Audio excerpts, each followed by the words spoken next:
जय हिंद दोस्तों, focus study with अभी में आपका बहुत बहुत स्वागत है। झारखंड सचिवालय की दूसरी प्रैक्टिस सेट आज हम लोग करने वाले हैं भाई। कॉपी पेन सबसे पहले तो कॉपी पेन उठा लो। अगर आपको वाकई में एग्ज़ाम निकालना है तो आप कॉपी पेन उठा लीजिए और जैसे ही आपके सामने सवाल आता है पहले वीडियो को पॉज करके खुद से सवाल को करने का कोशिश करिए। होता है तो ठीक है, नहीं तो फिर वीडियो देखिए, ठीक है। तो पहला तो काम आपका ये होना चाहिए और साथ ही साथ जो भी बीच बीच में कंसेप्ट आते जाता है आप उसको समझते जाइए, क्योंकि यही समझा हुआ रहेगा तो आपका एग्ज़ाम में बहुत फ़ायदा होगा। देखो, प्रैक्टिस सेशन का मतलब ये होता है कि हम लोग जब एग्ज़ाम में अपीयर होंगे, जब हम एक्चुअल फेज में जाएंगे, जब हमारे सामने एग्ज़ाम में क्वेश्चन आएगा तो हम कैसे रिस्पॉन्ड करेंगे, कैसे हम जल्दी से जल्दी उसको कैलकुलेशन करेंगे। प्रैक्टिस आपकी इतनी मजबूत होनी चाहिए कि आप यूँ समझिए कि सवाल देखते ही आपके दिमाग में कैलकुलेशन घूमना चाहिए कि हाँ ये सवाल है, ऐसे ऐसे बनेगा, इस सवाल में ये वाला कंसेप्ट लगेगा, ये सवाल ऑप्शन से होगा, ये सवाल जो है इसका कैलकुलेशन लंबा जाएगा। जब ये आपके अंदर आ जाएगा ना तो आपको ये मालूम चल जाएगा कि एग्ज़ाम में कौन से सवाल को करना है और कौन से सवाल को छोड़ना है। छोड़ना भी इम्पोर्टेंट होता है। आपको जितना सवाल आएगा सब के सब आपको करना ज़रूरी नहीं है। आप बस ये याद रखिए कि आप जो है 80 to 85% क्वेश्चन है, 80 to 85% क्वेश्चन को आप एकदम करेक्ट करके आइए, बाकी आप छोड़ दीजिए। आपका सिलेक्शन होना तय है, गलत नहीं होना चाहिए। 80 से 85% सवाल को आप किसी भी एग्ज़ाम में आप सही करके आइए, देखिए आपका सिलेक्शन होता है कि नहीं होता है। हाँ, एक्यूरेसी 100% आपको मेंटेन करना होगा।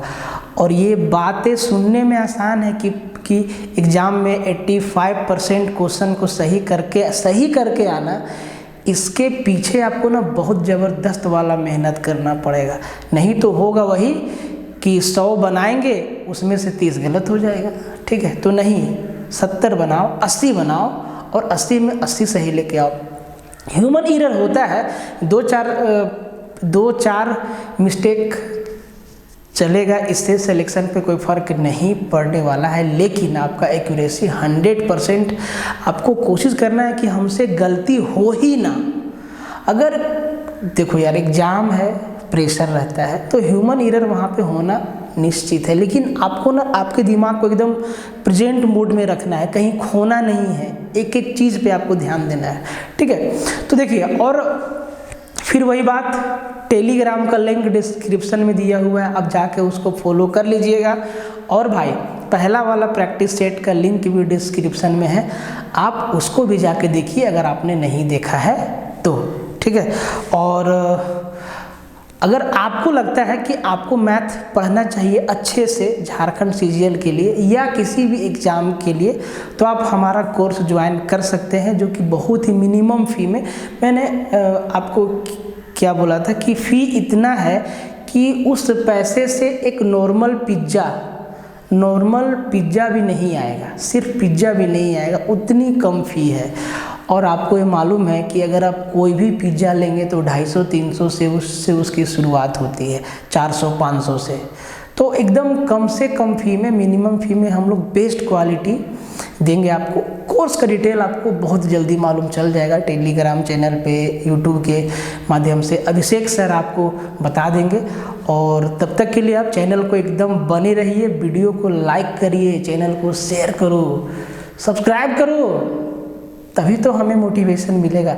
बहरहाल देखिए, पहला सवाल आज का जो सेट है वो कल से थोड़ा सा लेवल ऊपर है। जो सेट पिछला वाला था उससे थोड़ा सा ऊपर लेवल है, क्योंकि धीरे धीरे हम लोग हर एक टाइप के सवालों को पढ़ने वाले हैं, ठीक है। तो पहला सवाल देखिए, पहला सवाल कहता है कि if the selling price of a car is 5/4 times of its cost price, then the percentage profit और लॉस क्या होगा। देखो हिंदी में सुनो, कहता है कि यदि किसी कार का विक्रय मूल्य उसके क्रय मूल्य का 5/4 गुना है तो प्रतिशत लाभ या हानि बताए।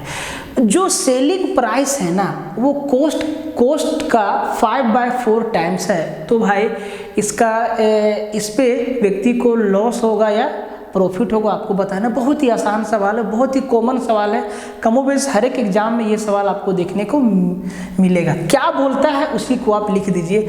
कहता है कि जो कार का जो सेलिंग प्राइस है ना, एसपी मतलब सेलिंग प्राइस, वो है आपका कोस्ट प्राइस का 5/4 टाइम्स। यही सवाल आपका कह रहा है।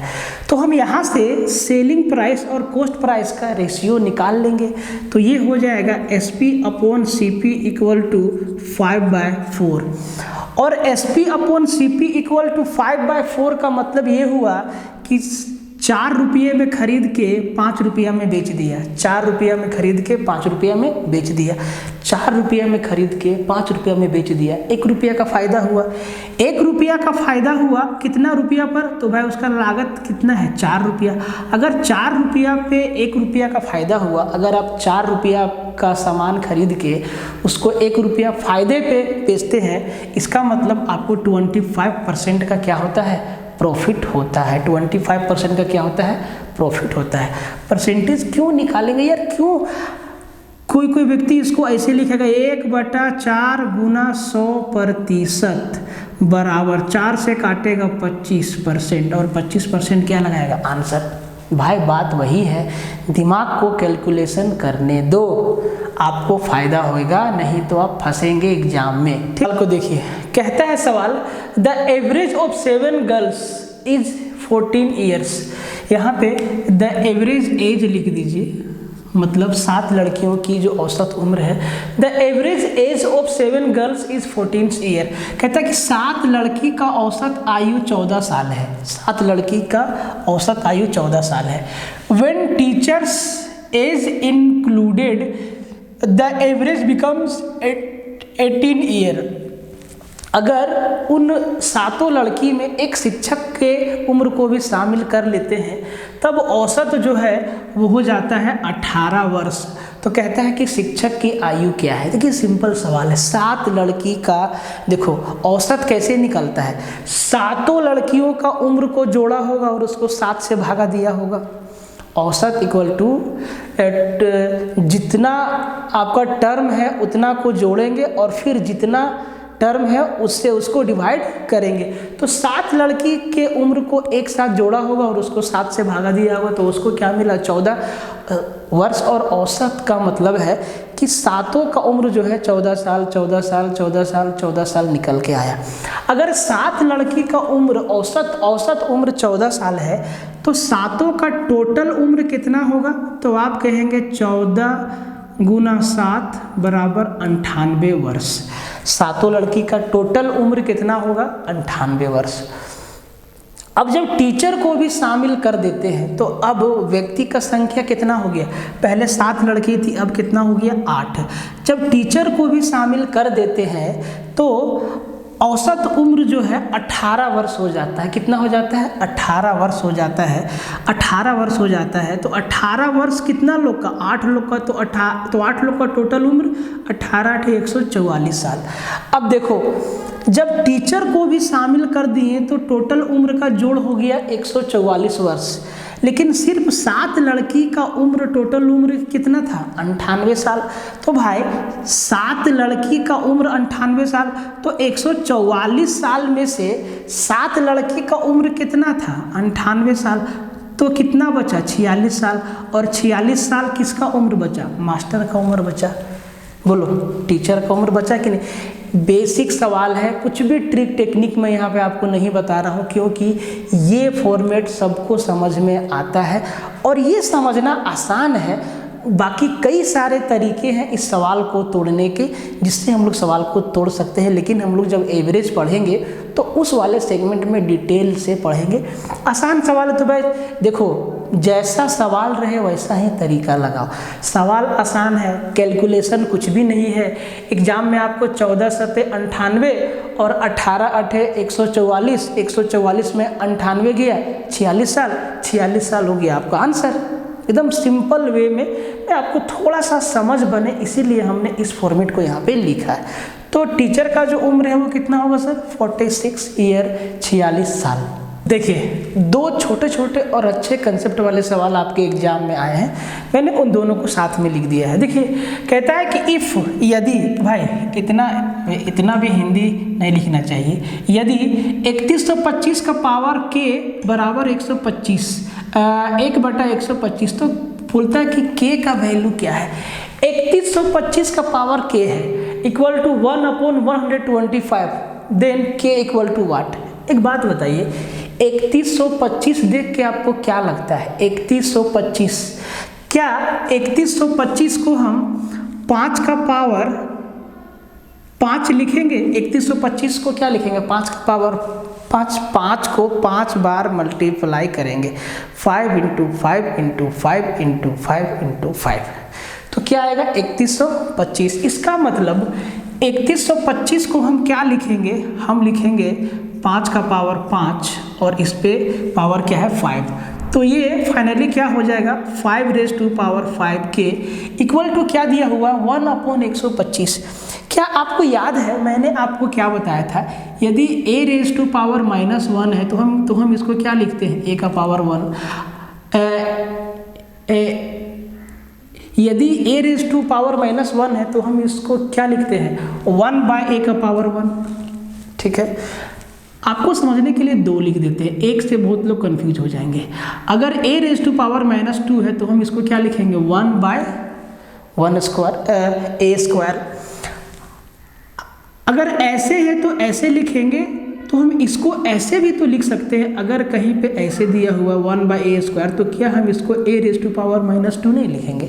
लिख सकते हैं। इसी कंसेप्ट पे आपका ये सवाल है, क्या हम 125 को 125 देख के आपको क्या लगता है? 125 को हम 5 का पावर 3 नहीं लिख सकते हैं, और ये 1/5 क्या होगा? 3 होगा। क्या हम इसको 5 का पावर -3 नहीं लिख सकते हैं? लिख सकते हैं, 5 का पावर -3। घातांक और करनी में मैं आपको समझाऊंगा, पढ़ाऊंगा कि अगर बेस बराबर है तो पावर भी आपस में क्या हो जाएगा? बराबर हो जाएगा। तो 5 क्या है? बेस है, तो ये 5k और -3 भी क्या हो जाएगा? इक्वल। मतलब इसको लिखेंगे 5k इक्वल टू -3, और k का वैल्यू क्या आएगा? -3/5, और -3/5 आपका क्या हो जाएगा? आंसर हो जाएगा। एकदम बेसिक सा सवाल है और कंसेप्ट से सवाल है। चौथा नंबर सवाल कहता है कि what will be the 4th proportion, चतुर्थ अनुपात, या इसको चौथा अनुपात भी आप कह सकते हैं। चतुर्थ अनुपात क्या होगा? 4, 8 और 12 का। 4, 8 और 12 का चतुर्थ अनुपात 4th proportion क्या होगा? अनुपात और समानुपात में हम आपको पढ़ाएंगे कि समानुपात को हम ऐसे लिखते हैं, जैसे कि 4, 8 और 12 के समानुपात को अगर लिखना है तो हम इसको कैसे लिखेंगे? 4:8 समानुपात 12 और फिर अनुपात। तो ये नहीं है तो हम इसको क्या लिख देंगे? x लिख देंगे। यही x आपका चौथा अनुपात है, चतुर्थ अनुपात है। और अनुपात का मतलब होता है भागा, और इसको कहते हैं अनुपात और इसको कहते हैं समानुपात। जो 4 बिंदु वाला है इसको कहते हैं समानुपात, और इसका मतलब क्या होता है? बराबर, और अनुपात का मतलब क्या होता है? भागा। तो हम इसको क्या लिखेंगे? 4/8 बराबर 12/x, 4×3 12 और 8×3 24। x का वैल्यू क्या मिलेगा? 24। इसका मतलब जो आपका 4th proportion है वो क्या होगा? 24 होगा। एकदम कंसेप्ट वाला और अच्छे सवाल है। देखिए भाई, मैं चाहता तो आपको यहाँ बड़े बड़े सवाल भी ला के रख देता, लेकिन मेरा मकसद वही है कि हम हर एक को गणित सिखा सके। तो हर एक को गणित सिखाना है तो इसके लिए ज़रूरी है कि हम पहले छोटे सवालों से आपको बड़े सवालों की ओर ले चले। ऐसा नहीं कि एक ही बार ले आए बड़ा सवाल, सब कंफ्यूज होंगे। पहले मास्टर क्या पढ़ा रहा है कुछ समझ में नहीं आ रहा है, लक्ष्मण सर क्या बता रहे हैं पता ही नहीं चल रहा है, कुछ कमेंट बॉक्स में आप लोग भर देंगे। तो इसीलिए देखो भाई, सेट आपका आसान भी आ सकता है, मुश्किल भी आ सकता है और मिक्स भी आएगा। इसीलिए हम लोग हर एक सेट को पढ़ेंगे। आप पहले शांति से पढ़िए और सेशन को शेयर करते चलिए। बहुत डिटेल में यहाँ पे नहीं जा सकते हैं क्योंकि ये प्रैक्टिस सेशन है। हम लोग यहाँ पे पढ़ रहे हैं कि सवालों को एग्जाम में कैसे बनाएंगे। फिर भी मैं आपको बहुत सारी बातें यहाँ पे बता देता हूँ और बताना ही चाहिए क्योंकि आप लोग को समझ में आएगा, ठीक है। और कमेंट करते जाइए कहीं कोई मिस्टेक हो रहा है हमसे, आपको सेशन कैसा लग रहा है, जितनी स्टडी मटेरियल आपको अभिषेक सर दे रहे हैं वो कैसा लग रहा है। चैनल को सब्सक्राइब करिए और करवाइए, वीडियो को शेयर करिए और करवाइए, क्योंकि ये मेहनत दोस्त आपके लिए है। जितनी भी चीज़ें हम लोग लेके आ रहे हैं सब आपके लिए है। और भाई गणित का एक कोर्स हम लोग ला रहे हैं, बहुत जल्दी आपको इन्फॉर्मेशन मिल जाएगा, तो उसमें आपका सहयोग चाहिए भाई। फ़ी एकदम मिनिमम फ़ी रहेगा, समझ लो कि बहुत सस्ते में, एकदम पिज्ज़ा से भी कम रेट में, समझ रहे हो ना। ये 2 सवाल भाई मेरे, जैसा आपको डिजिटल बोर्ड पे लिखा हुआ मिलता है हिंदी और इंग्लिश में, जो जो सुविधाएं मिलती है मैं आपको सारी की सारी सुविधाएं देने की कोशिश कर रहा हूं यहाँ पे, कि ताकि आपका ध्यान यहाँ से भटके ना। भाई मेरे हिंदी और इंग्लिश में लिखना बार बार आसान नहीं है, इस हाथ में बहुत दर्द होता है, लेकिन ये मेहनत आपके लिए है, एकदम आपको डेडिकेटेड है, समर्पित है ये मेरा प्रयास, कि ताकि आपको सफलता मिले किसी भी एग्जाम में, कहीं ना कहीं आपका सिलेक्शन हो जाए। तो क्वेश्चन नंबर 5 कहता है, आप पहले सवाल को देख लीजिए, सवाल आपको दिख रहा है।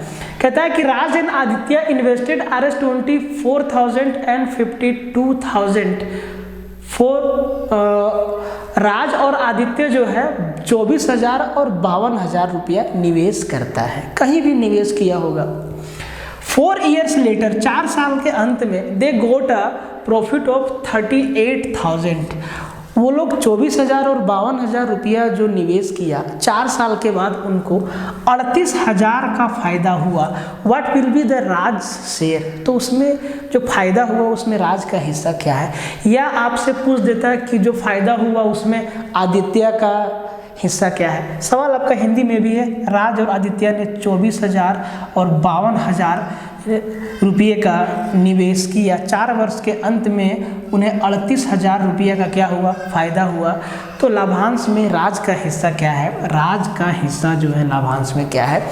जब मैं आपको पार्टनरशिप साझेदारी वाला चैप्टर पढ़ाऊंगा तो वहाँ पे हम आपको बताएंगे कि जो जितना पैसा लगाएगा, जिस अनुपात में पैसा लगाएगा, जिस अनुपात में निवेश करेगा, उसी अनुपात में उसको लाभ मिलेगा। ऐसा नहीं है कि राज लगाया 24,000 और आदित्य लगाया 52,000 और दोनों का फायदा हुआ 38,000, तो 38,000 को हम लोग आधा आधा नहीं बांट देंगे। जिस अनुपात में, जो अनुपात आपके पूंजी और समय का होगा, उसी अनुपात में आपको जो है लाभ मिलेगा। तो यहाँ पे देखिए, समय तो दोनों के लिए बराबर है, दोनों ने 4 साल के लिए पैसा लगाया। तो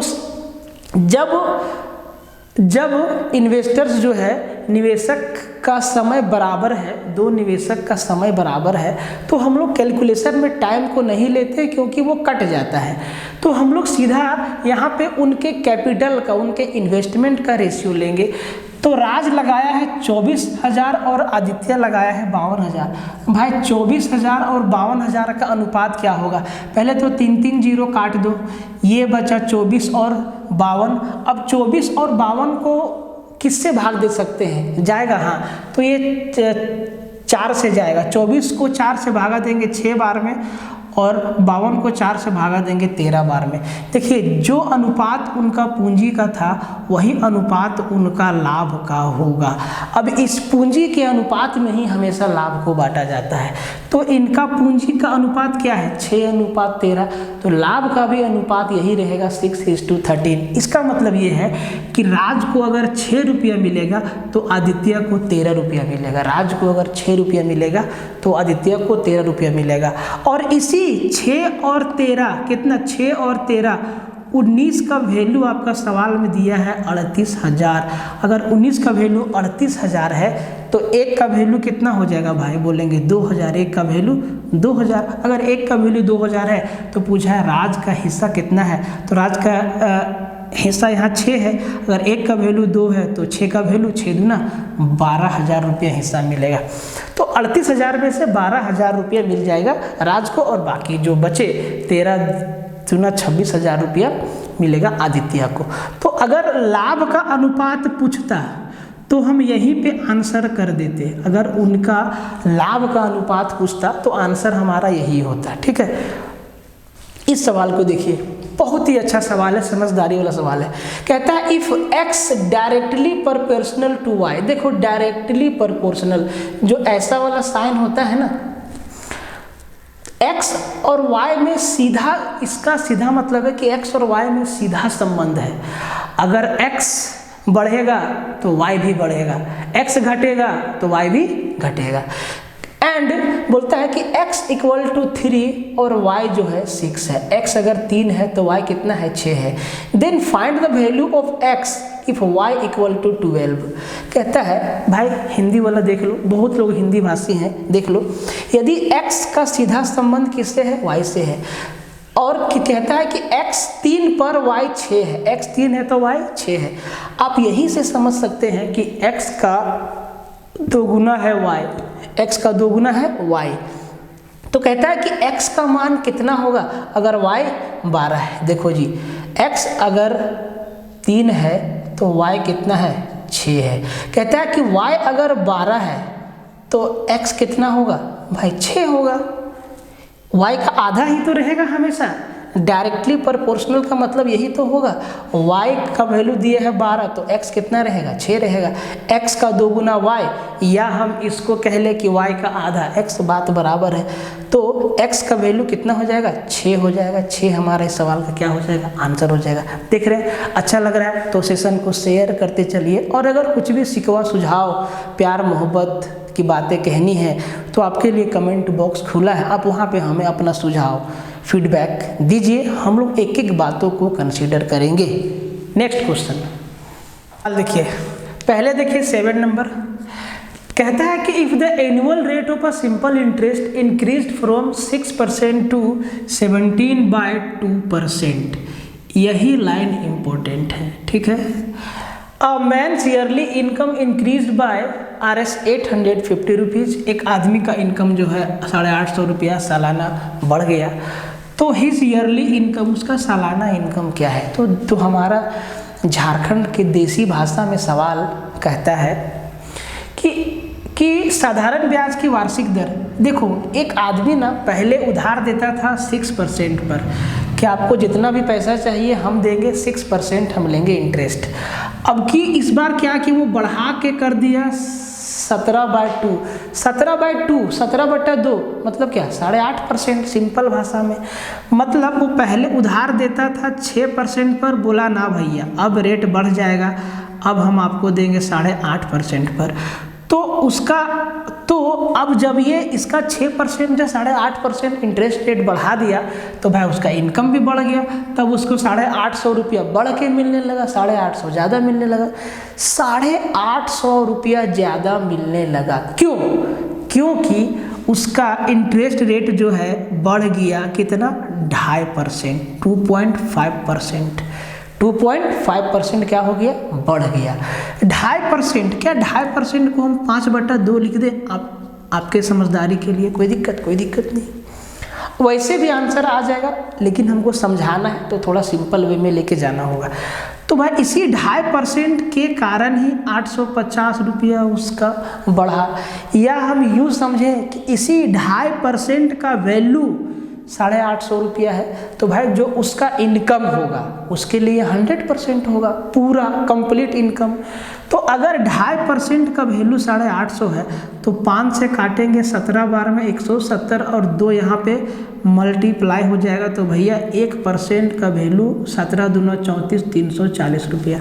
अगर 1% का वैल्यू 340 है तो 100% का वैल्यू गुना में 100 मतलब 34,000 रुपया। कितना उसका इनकम है सालाना? 34,000 रुपया। इस सवाल में इतना भी कैलकुलेशन आपको नहीं करना था। इन सारी बातों को मैंने समझने के लिए, आपको समझाने के लिए लिखा है। करना आपको ये था कि 6 से कितना हो गया 17/2, 17/2 मतलब 8.5, 2.5% बढ़ गया। तो 2.5% बढ़ने के कारण ही उसका इनकम 8.5% ज़्यादा आने लगा ना। तो अगर 2.5% का वैल्यू 850 है, 2.5% का वैल्यू अगर 850 है, 2.5% का वैल्यू अगर 850 है, तो 2.5% का वैल्यू 850 है, तो 100% का वैल्यू कितना होगा? तो अगर इस 2.5 को 100 तक लेके जाना है तो इसको 40 से मल्टीप्लाई करना होगा। तो इधर भी 40 से मल्टीप्लाई, सीधा आपका 34,000 रुपये यहाँ से आ जाएगा। कोई कैलकुलेशन नहीं करना है आपको, ठीक है। इस सवाल को देखिए, क्वेश्चन नंबर 8 कहता है फाइंड द वैल्यू ऑफ, इसको हिंदी वालों के लिए मान ज्ञात करें किसका? 178 गुना 7 प्लस 1.6 इंटू 13 माइनस 75 गुना 5। भाई सिंप्लीफिकेशन का सवाल है मेरे भाई, सिंप्लीफिकेशन का सवाल है मेरे शेर भाई मेरे। ये सवाल तो आप बनाओ और इसका आंसर आप कमेंट बॉक्स में लिखो कि इसका आंसर कितना आया। तो भाई मैं आपका आंसर मैच करे इसके लिए मैं आपको बता दूं कि आंसर ऑप्शन नंबर बी इसका क्या होगा? आंसर होगा 891.8। क्या आएगा इसका? सिंप्लीफाइड वैल्यू आएगा सरल करने के बाद। तो ये दोनों सवाल आपको समझ में आया होगा, ठीक है। ये सवाल आपका सिंपल इंटरेस्ट है। आप देख रहे हैं कि हमने आज हमारा दूसरा सेट है, तो दोनों सेट में SI CI से सवाल मिल रहा है। इसका मतलब जब हम लोग एग्जाम देंगे तो वहाँ भी पूरी उम्मीद है कि इन सब चैप्टर से सवाल रहेगा। कंसेप्ट यही है, लेवल थोड़ा कैलकुलेटिव कर सकता है, उसमें कोई दिक्कत नहीं है। अगला सवाल टाइम एंड वर्क से, और दोनों आपके एग्जाम में आए हुए हैं। पहला ये दोनों में से किसी को भी उठा लेते हैं, क्या दिक्कत है।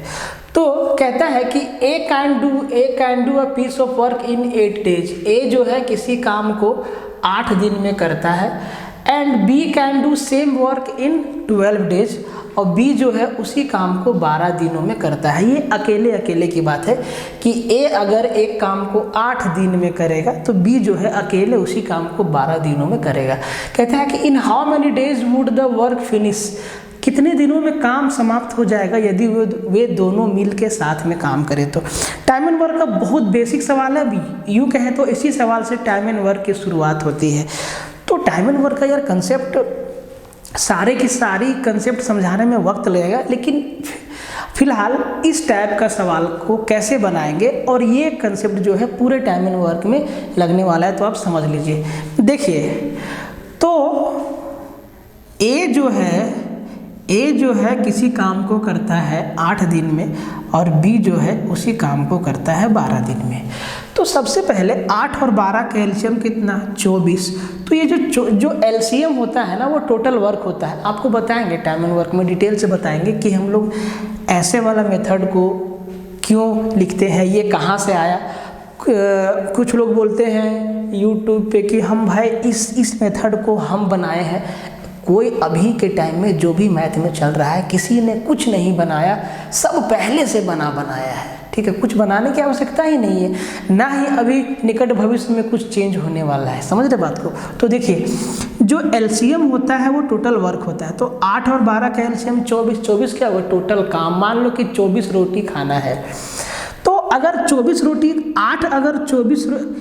ए जो है 8 दिन लेता है 24 रोटी खाने में, ए जो है 8 दिन लेता है 24 रोटी खाने में, तो हर दिन कितना रोटी खाएगा? 3 रोटी खाएगा। 8 को 24 में भाग लगा देंगे, ठीक है।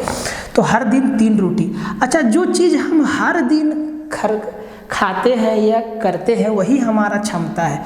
तो ए जो है हर दिन 3 रोटी खा सकता है या 24 में से 3 काम कर सकता है। ए का क्षमता 3 कह लीजिए। बी जो है 12 दिन में 24 रोटी खाता है, इसका मतलब हर दिन कितना रोटी खाएगा? 2 रोटी। अब कहता है दोनों मिल के ए भाई, तो ए और बी अगर दोनों मिल के काम करेगा या ए और बी दोनों मिल के साथ में खाएगा, तो क्या दोनों 3 और 2 5 रोटी नहीं खाएगा डेली? अगर 5 रोटी डेली खाएगा और 24 रोटी खाना है तो कितना दिन लगेगा? 24/5 दिन। कितना दिन लगेगा? 24/5 दिन लगेगा, और यही 24/5 दिन आपका क्या हो गया, उत्तर हो गया। सिंपल सा बात है। हम 5 रोटी खाते हैं डेली, 5 रोटी आप अगर डेली खाते हैं और 24 रोटी खाना है आपको, तो कितना दिन लगेगा। तो भाई 24 को 5 में भाग लगा देंगे, 5 से भाग लगा देंगे, तो 24/5 दिन क्या हो गया आपका, आंसर हो गया। क्या हो गया आपका, आंसर हो गया। तो आप ये सवाल को समझ पाएँ, एकदम बेसिक सवाल है, मैंने आपको कंसेप्ट का झलक दिया, और इसी मोड में आपको एग्जाम में सवाल को तोड़ना है, सबसे बड़ी बात। बाकी जो उसका डिटेल में कंसेप्ट है हम लोग चैप्टर में बात करेंगे अच्छे से। थोड़ा इसको मैं हटा देता हूँ, जगह कम है मेरे दोस्त, और इसी जगह में और इसी बोर्ड से आपको सिलेक्शन दिलाना है, तो बात को थोड़ा समझिए। आते हैं क्वेश्चन नंबर 9 पर। कहता है कि Suraj can complete a work in 6 days. Suraj जो है 6 दिन में एक काम को कंप्लीट करता है, 6 दिन में। And he work for 3 days, वो 3 दिन तक काम किया। सूरज 6 दिन में किसी काम को पूरा कर देता है और वो 3 दिन तक काम किया, 3 दिन तक काम किया। अब देखो, अब यही से आपको सवाल को पकड़ लेना है। आप 6 दिन में जो है किसी काम को पूरा कर देते हैं और आप 3 दिन तक काम किए, इसका मतलब ये है कि आप आधा काम किए, आधा छोड़ दिए। बोलो हाँ कि ना, देसी भाषा में। एंड लेफ्ट, छोड़ दिया। Raju completed the rest work in 28 days.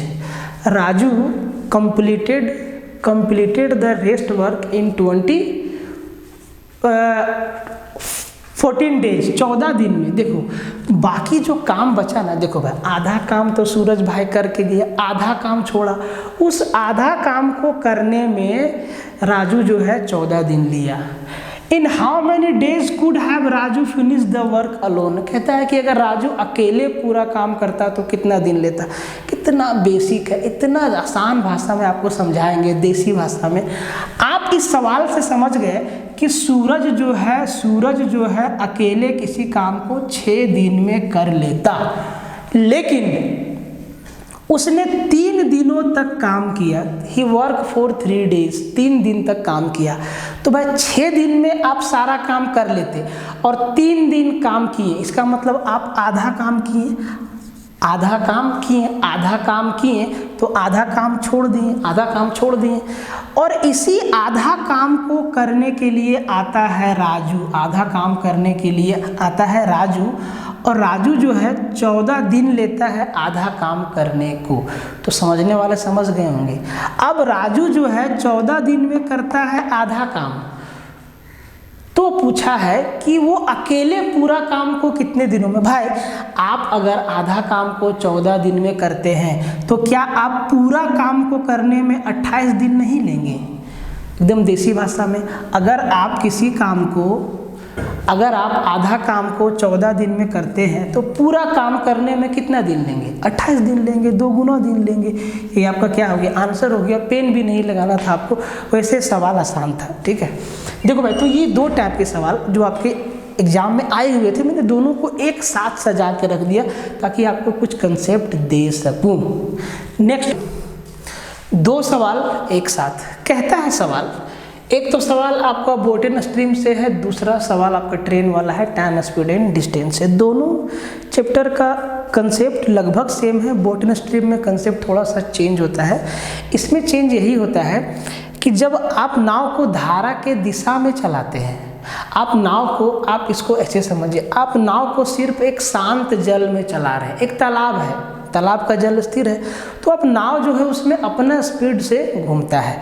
वही अगर आप नाव को नदी में ले जाएं और आप धारा के साथ चले, स्ट्रीम के साथ चले, मतलब जिधर नदी बह रही है उसी दिशा में आप नाव लेके जाए, तो आपका नाव की गति बढ़ जाएगी, क्योंकि वहाँ आपका साथ धारा देगी, आपका स्पीड जुड़ जाएगा, धारा का स्पीड और नाव का स्पीड दोनों जुड़ जाएगा। लेकिन अगर आप उल्टा दिशा में नाव को चला रहे हैं, नदी बह रही है इस दिशा में और आप नाव लेके आ रहे हैं इस दिशा में, तो भाई आपका नाव जो है धीरे हो जाएगा, क्योंकि धारा आपकी नाव का स्पीड को घटा देगी।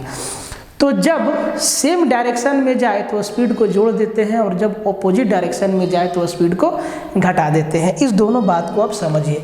तो भाई मान लो कि जो आपका ये नाव है, नाव का स्पीड है x किलोमीटर पर आवर और जो धारा है उसका स्पीड है y किलोमीटर पर आवर। तो अब जब धारा के साथ जाएंगे तब आपका स्पीड कितना है, 18 है। लेकिन अब आप धारा के उल्टा जाएंगे, जब आप धारा के उल्टा जाएंगे तो आपका स्पीड कितना है, 12 है। ये दो इक्वेशन बोट स्ट्रीम में हमेशा बनेगा। देखो भाई हम गांव में हैं, गांव से हम आपको सेवा दे रहे हैं, तो ये जो आवाज़ें हैं अगल बगल मेमने की ये आएंगे, तो आप इससे डिस्टर्ब मत होना, इसको एंजॉय करो, ये पार्ट ऑफ लाइफ है। और यहाँ पे पढ़ाना आर्ट ऑफ लाइफ है भाई, बहुत मुश्किल है, अगल बगल से बहुत शोर आता है और कोई सुनने वाला भी नहीं है। कुछ लोग ऐसे हैं जो भाई जान के आवाज़ लगा दे कि ताकि लक्ष्मण सर को दिक्कत हो, तो भाई मुझे दिक्कत होने वाला नहीं है, आप बस बने रहिए मेरे साथ। और हम लोग कहीं ना कहीं सब लोग गांव से हैं और गांव से जुड़े रहने में ही फ़ायदा है, वो हमारी जड़ है, ज़मीन है, और जड़ ज़मीन से जुड़ के रहने में ही सफलता का असली खुशी है। ठीक है, देखो तो मैंने आपको क्या बोला कि जोड़ेंगे कब, जब आप दोनों की दिशा जो है सेम रहेगी, मतलब जिस दिशा में नाव जा रही उसी दिशा में। घटाएंगे कब, जब हम दोनों की दिशा टकरा जाएगी, नाव और धारा टकरा जाएगी, तब हम लोग घटाएंगे। अब देखो यहाँ दो चीज़ें, x जो है नाव का है और y जो है धारा का है। तो भाई अगर हम इन दोनों इक्वेशन को जोड़ दें तो y से y कैंसिल हो जाएगा, 2x बराबर 12 और 18 30 आ जाएगा, तो x बराबर कितना आ जाएगा, 15। x बराबर 15 है, मतलब नाव का स्पीड जो है 15 किलोमीटर पर आवर है और नाव और धारा का स्पीड है 18 किलोमीटर पर आवर। इसका मतलब धारा का स्पीड कितना है भाई, 3 किलोमीटर पर आवर। तो नाव का स्पीड है 15 किलोमीटर पर आवर और धारा का स्पीड है 3 किलोमीटर पर आवर। आपके ना ऑप्शन में दोनों दिया हुआ रहता है हमेशा, ठीक है, तो आपको कंफ्यूज नहीं होना है, जो पूछा जाए उसी का जवाब देना है। ट्रेन वाले सवाल में आइए, बहुत ही अच्छा सवाल है और एकदम ये सीधा कंसेप्ट है। आप समझिए कि आपसे फॉर्मूला ही पूछ दिया है ये, तो भाई इसका डेरिवेशन आना आपको बहुत ज़रूरी है। तो मैं उम्मीद करता हूँ कि टाइम स्पीड डिस्टेंस का आपको बेसिक नॉलेज होगा, स्पीड कैसे निकालते हैं, टाइम कैसे निकालते हैं, डिस्टेंस कैसे निकालते हैं, ट्रेन के स्पीड को कैसे रिलेट करते हैं, इन सब चीज़ों की आपको जानकारी होगी। कहता है कि if L metre long train का जो लंबाई है वो L मीटर दिया हुआ है, कितना, L metre long train crosses a pole in T1 second, जो समय दिया हुआ है वो दिया हुआ है T1 सेकेंड, and P metre long platform, एक प्लेटफॉर्म है जहां आप खड़ा होकर ट्रेन चढ़ते हैं, उसका लंबाई है P मीटर। इस प्लेटफॉर्म को क्रॉस करने में ट्रेन जो है T2 सेकेंड का समय लेता है। तो आपसे पूछा कि find the length of platform, तो इस टाइप का सवाल, ये सवाल ना डायरेक्ट वेरिएबल वाला है और आपसे डायरेक्ट फॉर्मूला का डेरिवेशन पूछ दिया है। अगर यहाँ पे डिजिट में हमारा दिया रहता है कि ट्रेन का लंबाई 100 मीटर है, प्लेटफॉर्म का लंबाई इतना है, तो हम और जल्दी कर पाते, लेकिन इसको समझना बहुत ज़रूरी है। देखिए आप एक बात समझिए कि जब ट्रेन जो है, ट्रेन का दो कंडीशन दिया हुआ है, एक बार ट्रेन जो है किसी पोल को पार करती है और एक बार वही ट्रेन जो है एक प्लेटफॉर्म को पार करती है। तो ऐसा ऑब्जेक्ट जिसका कोई लेंथ ना हो और उस ऑब्जेक्ट को जब ट्रेन पास करेगी तो इसका मतलब है कि ट्रेन अपनी लंबाई को पास करती है। उस केस में जो डिस्टेंस होता है वो ट्रेन का लेंथ बन जाता है, डिस्टेंस। देखिए ऐसे बिजली का पोल है, ट्रेन के बगल में एक पेड़ है, तो उसका कोई लंबाई नहीं होता, हाँ ऊंचाई होता है, तो ऊंचाई से कोई मतलब नहीं है, लंबाई होना चाहिए ट्रेन के जैसा। लेकिन जब ट्रेन किसी प्लेटफॉर्म को पार करे, किसी ओवरब्रिज को पार करे, किसी नदी को पार करे, तो इनका लेंथ होता है और इस केस में दोनों के लेंथ को जोड़ देते हैं। डिटेल आपको चैप्टर में बताएंगे, यहाँ पे समय नहीं है, समझिए यहाँ पे सवाल को कैसे बनाएंगे। और समझिए कि ट्रेन जब पोल को पार कर रही है और वही ट्रेन जब प्लेटफॉर्म को पार कर रही है, तो दोनों केस में कॉमन क्या है? तो दोनों केस में कॉमन दो चीज़ है। एक तो कॉमन है ट्रेन का लेंथ, दोनों जगह कॉमन है, और दूसरा कॉमन है ट्रेन का स्पीड, दोनों जगह कॉमन है। अगर ट्रेन का लेंथ को कॉमन कर दे तो भाई सवाल हमारा नहीं बनेगा, क्योंकि जब ट्रेन का लेंथ प्लेटफॉर्म को पार करेगी उस समय ट्रेन का लेंथ और प्लेटफॉर्म को लेंथ को जोड़ना पड़ेगा, तो हम कैलकुलेशन में मुश्किल में पड़ जाएंगे। उससे भी आ जाएगा लेकिन थोड़ा कैलकुलेशन मुश्किल हो जाएगा। लेकिन हम यहाँ कॉमन ट्रेन का स्पीड, भाई दोनों जगह तो ट्रेन का स्पीड बराबर है, दोनों ही केस में ट्रेन सेम स्पीड से जा रही है, तब देखिए। और स्पीड इक्वल टू क्या होता है, डिस्टेंस अपॉन टाइम। स्पीड बराबर चाल बराबर दूरी बटा समय। तो पहला केस में जब ट्रेन पोल को पार कर रही है तो ट्रेन का स्पीड बराबर स्पीड क्या होगा, दूरी बटा चाल। तो दूरी दिया है, जो ट्रेन का लंबाई है L मीटर, वो आपका दूरी है, और जो समय दिया है वो दिया हुआ है T1 सेकेंड। क्या दिया हुआ है भाई मेरे, T1 सेकेंड। और दूसरा केस में स्पीड क्या है, जब ट्रेन प्लेटफॉर्म को पार कर रही है तब दूरी बटा समय। तो भाई दूरी यहाँ दो हो जाएगा, एक तो प्लेटफॉर्म का लंबाई P प्लस ट्रेन का लेंथ प्लस में ट्रेन का लेंथ L अपॉन यहाँ समय लग रहा है T2। क्या समय लग रहा है, T2। अब दो इक्वेशन हमें मिला और दोनों ही इक्वेशन आपस में बराबर है, क्योंकि ये भी ट्रेन का स्पीड बताएगा और ये भी ट्रेन का स्पीड बताएगा, तो दोनों स्पीड क्या है, बराबर है। अब आप इन दोनों इक्वेशन को कर दीजिए बराबर, मतलब ये दोनों आपस में क्या है भाई, बराबर है। ये दोनों आपस में क्या है, बराबर है। और यहाँ से आपको प्लेटफॉर्म का लंबाई पूछा है, P का वैल्यू पूछा है, किसका वैल्यू, P का वैल्यू, कि भाई P का वैल्यू क्या है, प्लेटफॉर्म का लंबाई, इस P का वैल्यू क्या आएगा। तो देखो अब इसको आप कर दीजिए क्रॉस मल्टीप्लाई, तो ये L और ये T2 इक्वल टू ये इधर हो जाएगा T1 into P plus T1 into L। अब हमें P का वैल्यू निकालना है, तो भाई ध्यान दो, क्या हम T1 इंटू L और L इंटू T2 वाला को एक साइड लेके जाएं, तो जब इसको इधर लेके जाएंगे तो हम यहाँ पे लिखते हैं, तो ये हो जाएगा L into T2 minus L into T1 बराबर T1 इंटू P। अब यहाँ से L को लेंगे कॉमन, तो L को कॉमन लेंगे तो T2 माइनस T1 अपॉन, और ये T1 चला आएगा नीचे, इक्वल टू क्या होगा P। देखिए ये आपका प्लेटफॉर्म का लंबाई निकला, कुछ नहीं है, थोड़ा सा कंसेप्ट है और फिर वेरिएबल का कैलकुलेशन है। तो ये वाला ऑप्शन किस में है, L into T2 minus T1। ये देखिए पहला वाला ऑप्शन आपका क्या है, आंसर है। बहुत अच्छा सवाल था भाई।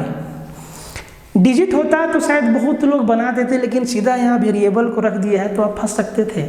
यहाँ पे आपका कंसेप्ट मजबूत होना बहुत ज़रूरी है, ठीक है। तो इसका डिटेल कंसेप्ट जो भी होगा हम लोग जब चैप्टर को पढ़ेंगे और वो आपका कब से स्टार्ट होगा आपको मालूम चल जाएगा। फिलहाल आप सवाल को एक बार देख लीजिए, आपको कुछ नोट करना है तो आप नोट कर लीजिए, दोनों सवाल आपके सामने है, ठीक है। फिर से दो सवाल देखिए, दोनों मतलब ये दो सवाल में आपका 4 सवाल लिखना होता है, हाथ में दर्द होता है, कोई दिक्कत नहीं। व्यक्ति को मेहनत करना चाहिए और मेहनत का कोई विकल्प नहीं है। मेहनत को कोई भी ऐसा ऑप्शन नहीं है जो मेहनत को रिप्लेस कर सकता है। आपको सही दिशा में मेहनत करना होगा। कहता है कि a number is mistakenly divided by 50 instead of being multiplied by 50, find the percentage change in the result. Hindi में, एक नंबर को 50 से गुना करने की बजाय 50 से भाग लगा दिया, तो भाई जो रिजल्ट आएगा वो तो गड़बड़ हो गया। तो पूछा है कि कितना परसेंट गड़बड़ हुआ। एक संख्या को 50 से गुना करने की बजाय 50 से गुना करने की बजाय 50 से गुना करने की बजाय 50 से उसको भाग दे दिया, तो कितना परसेंट गड़बड़ हो गया। कई तरीके हैं बनाने के, ये सवाल आपको बनाना है, कमेंट में आंसर जरूर दीजिएगा।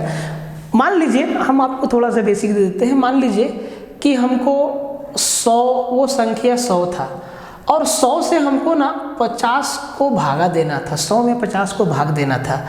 लेकिन हम कर क्या दिए, नहीं हमको ना, सॉरी हम उल्टा बता दिए। संख्या 100 था और 100 में ना 50 का गुना लगाना था, लेकिन हम कर क्या दिए, 100 में 50 का भाग लगा दिए। तो ओरिजिनल रिजल्ट तो मेरा ये आता 5000 आता। लेकिन अब यहाँ जब हम 100 में 50 का भागा लगा दिए तब क्या आ गया, 2 आ गया भाई, कितना परसेंट का गड़बड़ हो गया। आना था 5000 आ गया 2, आना था 5000 आ गया 2, कितना परसेंट का गड़बड़ हो गया। सब कुछ सामने है, आप कैलकुलेट करके कमेंट बॉक्स में आंसर बताइए। इसका सही आंसर है 99%, 99% की गड़बड़ी हो गई। इस सवाल को समझिए, सिंप्लीफिकेशन कह सकते हैं या ये आप इसको परसेंटेज भी कह सकते हैं। कहता है कि 80 का 85% का 60% का 30% कितना होता है। भाई का मतलब गुना होता है, बस इसमें कुछ है नहीं, आपको ऐसे लिख देना है 80 का 85% मतलब 85/100 गुना 60 का 30% मतलब 60/100 गुना 30%। अब यहाँ पे आपको कट्टम कुटाई करके आंसर बता देना है, इसमें कुछ नहीं है, सिंप्लीफिकेशन कैलकुलेशन का सवाल है, जोड़ घटाव गुना भाग है इसमें। आप इसको करके इसका भी आंसर आप कमेंट में करिएगा। Right answer is option D 12.24%। कितनों का सही आता है कमेंट बॉक्स हम देखेंगे कि भाई कौन कौन सही दिए कौन कौन गलत दिए। कैलकुलेशन एकदम ईमानदारी से आप करिएगा। तो ये 2 सवाल एकदम आसान था, अब देख लीजिए दोनों के दोनों सवाल एकदम आसान है। ठीक है, बढ़ते हैं अगले सवाल। 2 अच्छे सवाल जो आपके एग्जाम में आए हैं वो दोनों देखिए यहाँ है, क्वेश्चन नंबर 14 और क्वेश्चन नंबर 15 के रूप में। देखो भाई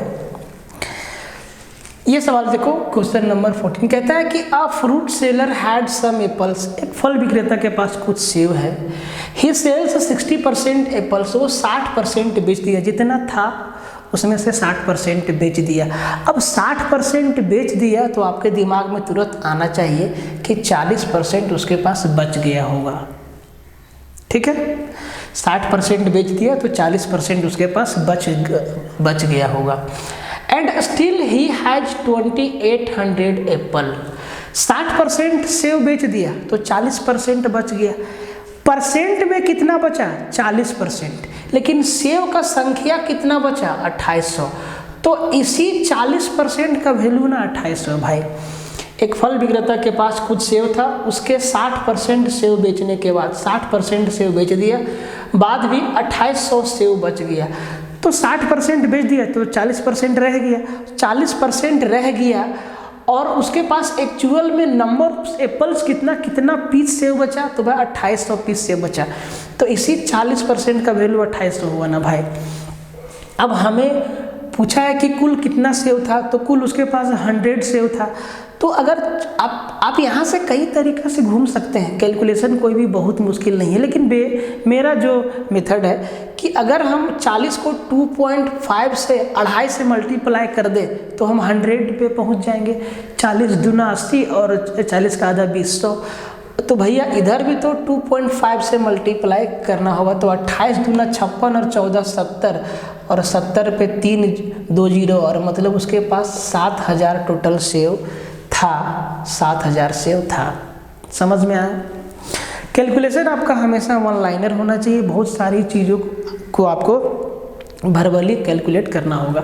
इस सवाल पे आइए, कहता है कि अ बैग कंटेन्स 800 कॉइन्स ऑफ 25 पैसा। एक थैला में, एक बैग में 800 सिक्का है। कितना का? 25 पैसा का। 800 सिक्का है 25 पैसा का।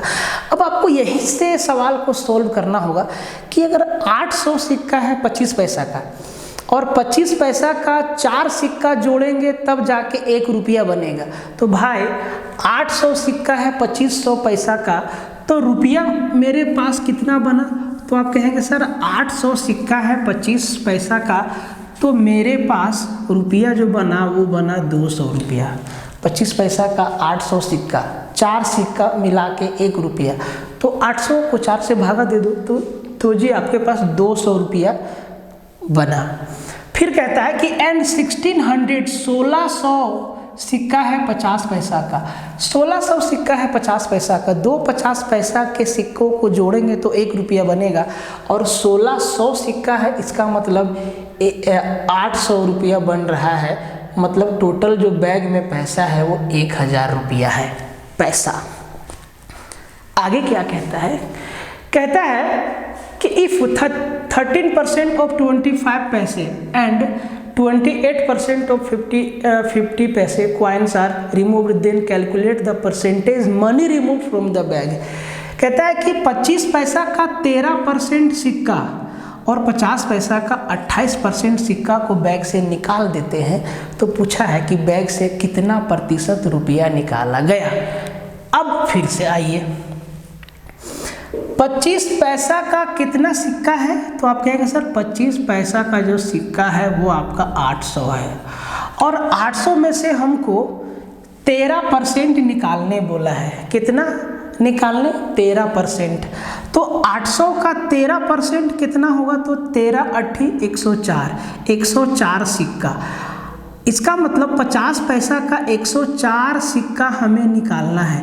तो अगर 104 सिक्का निकालेंगे तो कितना पैसा बनेगा, तो इसको 4 से भागा दे दीजिए, तो यहाँ से बनेगा 26 रुपया। कितना निकलेगा? 26 रुपया। फिर कहता है कि 50 पैसा का 28% निकालना है, तो 50 पैसा का कितना सिक्का है? 1600, तो 1600 का 28% निकालना है। तो 1600 का 28% कितना, तो आप ऐसा करिए कि 1600 का 30% निकालिए, तो 1600 का 30%, 16 3 48, 480 हुआ। अब 480 में से 1600 का 2% घटा दीजिए, तो 1600 का 1% है 16, 2% है 32, तो 480 में 32 गया, तो 448 सिक्का, 448 सिक्का हमें निकालना है। तो 448 सिक्का जो कि 50-50 पैसे के हैं, कितना रुपया बनेगा? इसका आधा 224 रुपया। तो हम टोटल कितना पैसा निकाले? 224 रुपया और 26 रुपया। 224 और 26 से 250 रुपया। 250 रुपया निकाल लिए कितना में से? 1000 में से। तो 250 का 250 जो है 1000 का कितना परसेंट गुरु, तो सीधा दिख रहा है 25% है, और 25% इस सवाल का क्या था? सही आंसर था। अब सवाल देख रहे हैं कितना बेसिक सवाल आपके एग्जाम में आ रहा है। अब सवालों को ठीक से देखिए, भले ये व्हाइट बोर्ड पे लिखा हुआ है लेकिन कंटेंट में इतना दम है कि आप अगर फॉलो किए तो भाई आप ना 20 में से 20 क्वेश्चन करके आएंगे, ये मेरा दावा है। तो इसी बात पर एक बार सेशन लाइक हो जाए, जो लोग अभी आए चैनल को सब्सक्राइब, शेयर, कमेंट, जितना कुछ बोल, आप समझ रहे ना भावना को। भोजपुरी गाना नहीं है जो कि 500 मिलियन व्यू दे दिए हैं, फ़ायदा उनको हुआ, आपको कुछ नहीं हुआ। बस आप लाल हरा पीला देखे हैं गाना में और अपना आचार विचार को ख़राब करके बैठ गए। ठीक है, तो देखिए अच्छे सवाल है वाइट बोर्ड पे। ठीक है, आते हैं नेक्स्ट क्वेश्चन पे। इन 2 सवालों को देखिए। तो इन चैप्टर से भी आपके एग्जाम में सवाल हो सकते हैं आ जाए, क्योंकि झारखंड के कई परीक्षाओं में यहाँ से सवाल आया है, ताश से या पासा से। देखिए सवाल कहता है कि 5 cards taken out from a pack of card. 5 पत्ता को हम खींचते हैं एक ताश की गड्डी से। भाई तो ताश की गड्डी, वो ताश खेलने वालों सुनो, ताश का जो गड्डी में आपको मालूम है कि 52 पत्ता होता है, और 52 पत्ता में 52 पत्तों का कलर 2 ही होता है, या तो रेड या तो ब्लैक। तो 26 पत्ते जो है रेड होंगे और 26 पत्ते ब्लैक होंगे। उनमें भी बहुत सारा वेरिएशन होता है, क्या बोलते हैं, काला पान, चिड़िया, और जो भी होता है देख लीजिएगा अपना आप। ठीक है, तो देखिए 5 पत्ता हम खींचते हैं। कहता है कि व्हाट इज द प्रोबेबिलिटी, क्या संभावना है कि 5 में से 3 पत्ता लाल रंग का हो और 2 पत्ता ब्लैक रंग का हो। 3 पत्ता लाल रंग का हो और 5 पत्ता ब्लैक रंग का हो। तो इसका जो कंसेप्ट है ना, वो हम आपको इसके चैप्टर में बताएंगे। यहाँ पे आपको हम थोड़ा सा बता देते हैं कि भाई 52 कार्ड में से उसको 5 कार्ड खींचना है। 52 कार्ड में से 5 कार्ड खींचना है। 5 कार्ड में से कहता है कि 3 लाल और 2 ब्लैक होना चाहिए। इसका मतलब वो जब खींचेगा तो 26 कार्ड में से वो 3 खींचेगा रेड में, 3 आने का संभावना है रेड में, और फिर 26 कार्ड में से 2 कार्ड काला आ सकता है। ये संभावना पूछा है। तो आपको करना कुछ नहीं है, इन दोनों को मल्टीप्लाई कर दीजिए और 52 कार्ड में से आपका 5 कार्ड खींचना है, और यही आपका ऑप्शन है। और इसका ऑप्शन नंबर ए देखिए है। तो तो और सारा डिटेल हम आपको बताएंगे, अभी के लिए आप इसी को समझ लीजिए। यहाँ देखिए पासा से, इसका भी कंसेप्ट हम आपको बताएंगे कि पासा देखिए लुड्डू का गोटी, उसमें 6 सरफेस होता है, उसका एज होता है, उस सब आपको बताएंगे। कहता है कि 2 पासा को एक साथ फेंके, 2 पासा हम एक साथ उछाले, लुड्डू वाला कुछ भी। तो दूसरा पासा में जो दूसरा वाला पासा है उसमें 3 से बड़ा अंक आने का संभावना क्या है? 3 से बड़ा मतलब 3 से बड़ा, या तो 4 आए, 5 आए, 6 आए, ये तीनों डिजिट आने का संभावना कितना है? 1/4 है, 1/6 है, 1/2 है, या 1/3 है। तो जब 2 पासा को आप साथ में फेंकिएगा तो 3 से बड़ा अंक आने का संभावना है वो हमेशा 50-50 होता है, वो हमेशा 50-50 होता है। ठीक है, 3 से बड़ा अंक आने का संभावना हमेशा क्या है? 50-50 होता है। इनका कंसेप्ट हम आपको डिटेल में बताएंगे। ये थोड़ा सा ना बहुतों को कन्फ्यूजिंग लगता है, तो इसीलिए अभी आपको हम डायरेक्ट आंसर मार के बता दिए। इसका जो भी डिटेल है वो हम आपको बताएंगे जब हम ये चैप्टर देखेंगे, और ये चैप्टर आपको कब पढ़ाया जाएगा आपको जानकारी मिल जाएगा। तो आप टेलीग्राम चैनल जो फोकस स्टडी विथ अभी, इनके बीच में स्पेस नहीं है, और इसका लिंक आपको डिस्क्रिप्शन में दिया हुआ है, आप वहाँ से ज्वाइन कर लीजिए। ठीक है, और साथ ही लाइक शेयर सब्सक्राइब कमेंट करते रहिए।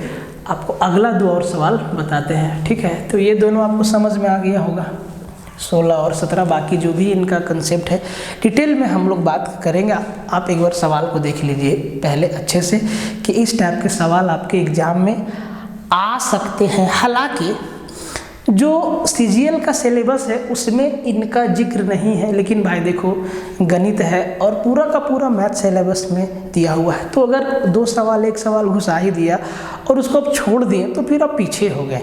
तो इस चैप्टर को भी हम लोग कवर करेंगे। ठीक है, ये 2 सवाल देखिए। पता नहीं सवाल तो हो गया 20, लेकिन यहाँ पे नंबर आ रहा है 19।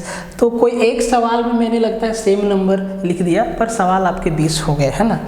तो ये 2 सवाल और आखिरी सवाल कहता है, और दोनों सवाल जो है, एक सवाल आपका एरिया से है और एक सवाल आपका ट्रिगोनोमेट्री से है। आज लगता है ज्योमेट्री से एक भी सवाल नहीं है, तो आएगा आगे वाले सेट पे। तो सबसे पहले इसी को निपटा लेते। कहता है कि 10x = 12/5। 10x का वैल्यू दिया है 12/5, और x के बारे में बोला है कि x जो है 0 डिग्री से बड़ा है लेकिन 90 डिग्री से छोटा है। देन द वैल्यू ऑफ, ज्ञात करिए क्या? sin x × cos x, sin x × cos x। बहुत आसान सवाल है, बहुत बेसिक सवाल है। तो आपको थोड़ा सा समझा देते हैं कि ये हमारा एक राइट एंगल ट्रायंगल है। ट्रिगोनोमेट्री में, पूरा ट्रिगोनोमेट्री में हम लोग इसी समकोण त्रिभुज के बेस पे सारे के सारे सवाल को तोड़ेंगे। ठीक है, तो जो 10 होता है ना, वो 10 जो है, देखिए 10 जो है वो लंब और आधार का अनुपात बताता है। किसका? लंब और आधार का। ट्रिगोनोमेट्री में आप लोग को बताएंगे हम कोर्स में, लंब और आधार का रेशियो बताता है। तो ये हमारा लंब है और ये हमारा आधार है, और यहाँ पे हम लोग पाइथागोरस थ्योरम लगाते हैं। लेकिन अगर आपको ट्रिपलेट याद है तो आपको ये चीज़ तुरंत लिखना होगा कि अगर ये 5 है, ये 12 है, तो इसका जो कर्ण होगा वो 13 होगा। इसको क्या बोलते हैं? हाइपोटेनस। ये हमारा परपेंडिकुलर और ये हमारा बेस है। ठीक है, इसको दूसरा कलर से कर देते हैं। ये बेस है, ये परपेंडिकुलर है, और ये हमारा हाइपोटेनस है। पूछा है sin x, ये हमने x को एंगल माना। ठीक है, ये हमारा x एंगल है। पूछा है sin x, तो sin जो है ना वो लंब और कर्ण का अनुपात बताता है। मतलब sin x × cos x बराबर पूछा है, तो sin लंब और कर्ण का बताता है, मतलब 12/13 बताएगा, गुना cos b/h, ये आधार और कर्ण का अनुपात बताता है, मतलब 5/13। तो 12×5 60 और 13×13 है 169, 60/169 इसका क्या हो जाएगा? उत्तर हो जाएगा 60/169। इसका क्या हो जाएगा? आंसर। बहुत ही बेसिक सवाल है। और ऐसे ही बेसिक बेसिक सवाल आपके सीजीएल में बनेंगे। अब देख लीजिएगा, बहुत मुश्किल सवाल नहीं बनेगा। जिसका बेस अच्छा होगा वो फटाफट बना लेगा। और भाई एक बात ध्यान देने वाला ये है कि जो बच्चा झारखंड वाले बच्चे जो सीजीएल सेंट्रल वाला का तैयारी करते होंगे और उनका अगर मैथ्स तो अच्छा होना है तो वो लोग 20 में 20 मारेंगे। लेकिन आप अगर नहीं करते हैं तैयारी, आप अगर मैथ अभी तक नहीं पढ़े हैं, फिर भी आपको मैथ मैं समझाने की पूरी कोशिश करूँगा। एक तरह से मैं आपको 20 में 20 क्वेश्चन आप कैसे बना के आएंगे, इन सारी बातों पे हम लोग चर्चा करेंगे। और उसकी जानकारी आपको बहुत जल्दी मिल जाएगा टेलीग्राम चैनल के माध्यम से या इसी चैनल पे यूट्यूब पे। देखिए, समझ में आया? ये चीज़ समझ में आया आपको? इसको हटा देते हैं और आते हैं इस सवाल पे। तो ये सवाल कहता है कि क्वेश्चन नंबर 18 है, कहता है कि a horse is tied in a rope tied in a pole with a rope. एक घोड़ा जो है एक पोल पे बंधा हुआ है। यहाँ पे एक खुट्टा है और इसी में एक रस्सी से घोड़ा बंधा हुआ है, ठीक है। The horse move in circular path. भाई यहाँ पर घोड़ा है तो ये चारों साइड घूमेगा, मतलब ये सर्कल से रिलेटेड सवाल है, वृत्त से। When he covers a distance of 35 meter, an angle is 60 degree subtended at the center. What is the length of a rope? Figure से समझिए, हिंदी का सवाल लिखा हुआ है, देख लीजिए थोड़ा। सॉरी, होठ मेरा सूख रहा है, ब्रेक नहीं लिए हैं। देखो भाई, तो यहाँ पे मेरा घोड़ा बंधा हुआ है और यहाँ पे हमारा घोड़ा जो है चल रहा है। जब घोड़ा जो है 35 मीटर का दूरी तय करता है, ऐसे ये हमारा 35 मीटर है, तो यहाँ जो वृत्त के केंद्र पर कोण बनता है वो बनता है 60 डिग्री का। तो भाई घोड़ा ऐसे पूरा भी तो घूमेगा, है कि नहीं? लेकिन वो यहाँ से यहाँ तक जब 60 मीटर का दूरी तय करता है तो यहाँ पे 60 डिग्री का एंगल बनता है। तो पूछा है कि घोड़ा जिस रस्सी से बंधा है, ये रस्सी और ये रस्सी, मतलब आपसे सर्कल का रेडियस ही तो पूछा है। ये जो रस्सी है, रेडियस है, उसका लेंथ कितना है। तो इसको बनाने का कई फॉर्मूला है, लेकिन अगर आप फॉर्मूला एग्जाम में भूल गए तो कैसे बनाएंगे वो मैं आपको बताऊंगा, ठीक है। देखो भाई, आप एक बात बताइए कि इस वृत्त के पूरे केंद्र पर कितना डिग्री का कोण बनेगा? तो आप कहेंगे 360 डिग्री का कोण बनेगा, ठीक है, 360 डिग्री का। जब ये 60 डिग्री का कोण बनाता है तो 35 मीटर चलता है। देखो, जब ये 60 डिग्री का कोण बनाया, रेड से लिखते हैं, जब ये 60 डिग्री का कोण बनाया तो ये 35 मीटर चला। लेकिन जब ये 360 डिग्री का कोण बनाएगा, मतलब जब ये 360 डिग्री का कोण बना देगा, इसका मतलब ये पूरा एक चक्कर लगा लेगा, और पूरा एक चक्कर लगा लेगा मतलब वृत्त का परिधि का हमें जानकारी दे देगा। तो अगर 60 डिग्री का वैल्यू 35 मीटर है तो 360 डिग्री अगर इसको 6 से मल्टीप्लाई कर दे, 6 से, तो ये हो जाता है, इधर हो जाएगा 360 डिग्री और ये हमारा हो जाएगा 35 गुना 6 मीटर। और ये जो 35 गुना 6 मीटर है, ये तो पूरा इसका परिधि का लंबाई निकल गया ना, परिधि का लंबाई निकल गया। और परिधि का फॉर्मूला क्या होता है? 2 पाई आर बराबर कितना? 35 गुना 6 मीटर। और 2 पाई आर, आर का तो वैल्यू निकालना है, लेकिन पाई का वैल्यू हम यहाँ पर 22/7 रख देंगे, क्योंकि ऑप्शन में पाई हमारा मौजूद नहीं है और कुछ स्पेशल भी नहीं दिया हुआ है कि पाई का वैल्यू आप क्या लें। जब कुछ नहीं दिया हो तब आप 22/7 लेके कैलकुलेट कर सकते हैं, ठीक है। अब इसको कटम कुटाई कर दीजिए, तो ये 2 से कट जाएगा आपका 3 बार में, और 35 दिया 105 और 7 उधर जाके मल्टीप्लाई होगा तो आर का वैल्यू आ जाएगा 105 गुने 7 तो 735, और ये भागा जाएगा 22 से। जब 735 को 22 से भागा देंगे भाई तो ये हमारा आ जाएगा R बराबर आ जाएगा 22 तिया 66, 22 तिया 66 और 22 चौके 88, 33.4 मीटर, 33.4 मीटर हमारा क्या होगा, आंसर होगा। तो आप इस मेथड से आसानी से बना सकते हैं अगर आप फॉर्मूला भूल गए तो। और इतना कैलकुलेशन आपको करना ही नहीं है। अगर 60 डिग्री का वैल्यू 35 मीटर है, अगर 60 डिग्री में हम इतना दूर तय करते हैं, यहाँ से यहाँ आते हैं, 60 डिग्री में हम यहाँ से यहाँ आते हैं, तो 360 डिग्री में हम पूरा यहाँ से यहाँ घूम जाएंगे यहाँ तक। तो अगर 60 डिग्री का वैल्यू 35 मीटर है तो 360 डिग्री, तो 60 से 360 जाना है तो 6 का मल्टीप्लाई, तो इधर भी 6 का मल्टीप्लाई, मतलब वृत्त का जो परिधि है वो हमारा निकल गया 35 गुना 6 मीटर। अब आपको गुना नहीं करना है क्योंकि ये कटेगा आगे जाके, ठीक है। तो हम यहाँ से 2 पाई r बराबर 35 गुना 6 और पाई के जगह पर 22/7 कटम कुटाई करके जो रेडियस है या आप कह लीजिए जो रस्सी का लंबाई है वो 33.4 मीटर लंबा है घोड़े की रस्सी। तो भाई अब देख लीजिए एक बार मेरे लोग, ठीक है। तो आज के 20 सवाल हो गए, लेकिन पता नहीं नंबर 19 कैसे आया, मतलब एक क्वेश्चन में कहीं, 2 क्वेश्चन में कहीं सेम नंबर हमसे लिखा गया। तो आज का सेशन आपको कैसा लगा मेरे दोस्त? जेन्युइन कमेंट चाहिए, मेरे जेन्युइन कमेंट चाहिए हमको कि आपको ये सेशन कैसा लगा, आपके लिए कितना हेल्पफुल रहा।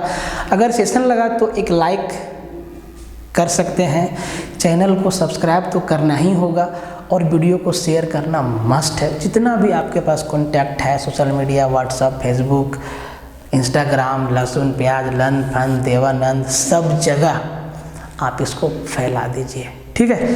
तो आज के लिए यहीं रखते हैं, बाकी बात वीडियो आपको कैसा लगा इंतज़ार रहेगा आपके कमेंट का। हम अभी देखेंगे कि आप लोग को वीडियो ये कैसा लगा। जेन्युइन कमेंट दीजिए, वीडियो को शेयर मारिए और अगर कुछ भी मिस्टेक हो तो आप कमेंट में लिखिए, क्योंकि गलती सुधारना बहुत ज़रूरी है। हो सकता है फ्लो में हमसे कुछ मिस्टेक हो गया हो, हम भी इंसान हैं, तो आप उसको जो है कमेंट में कीजिए। और सवाल तो आपका बाइलिंगुअल हो गया है, कोई दिक्कत नहीं। और अगर लाइट का इशू हो तो आप अपना थोड़ा सा फ़ोन के ब्राइटनेस को बढ़ा लीजिए। बाकी बात आज तक यहीं रखते हैं। वीडियो देखने के लिए बहुत बहुत धन्यवाद। आप लोगों को